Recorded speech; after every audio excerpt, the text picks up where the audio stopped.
I started playing basketball when I was 5 years old. That's when I had enough strength to shoot on the 10-foot rim. I was a decent sized kid. I never averaged. I was never average or the same as others. I was always different than others. I was the strong kid, the kid that listens, the teacher's pet, quote unquote. There are many names that I was called.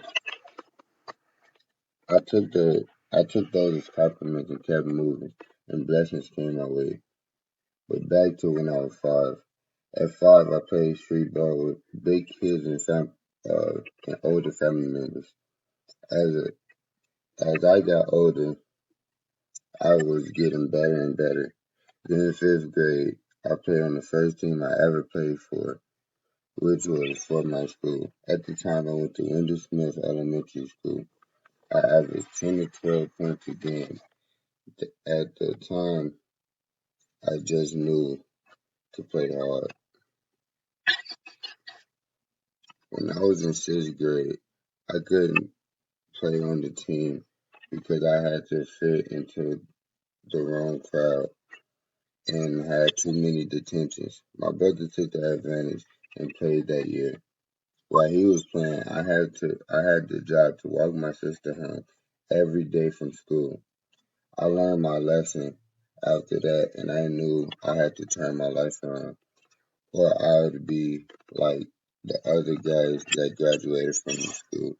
So that's when I began. I always had good grades. I always, I was always a smart kid. I maintained a 3.5 GPA since 1st grade. In Chicago, kindergartners had numbers as grades.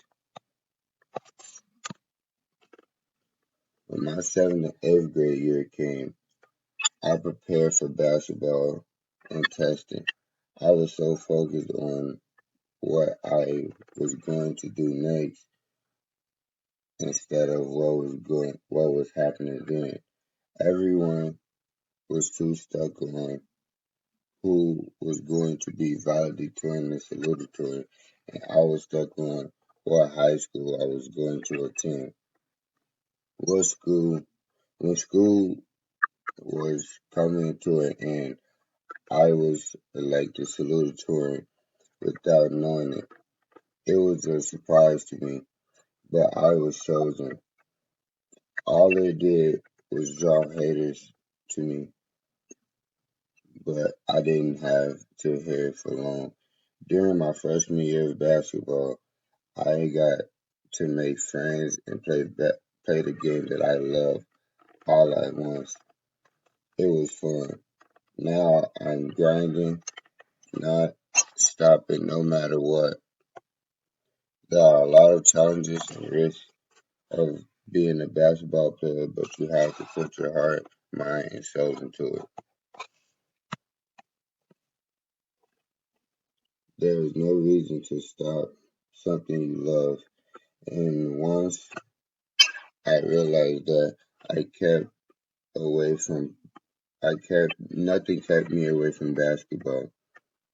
That is what determined to me practice and grind hard daily.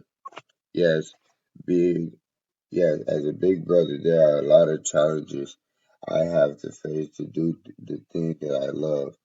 For example, if the house isn't clean, I can't leave the house. It's the rule. I have to clean other people's chores just to go. It's hard being a big brother, and after a while, you'll learn to deal with it.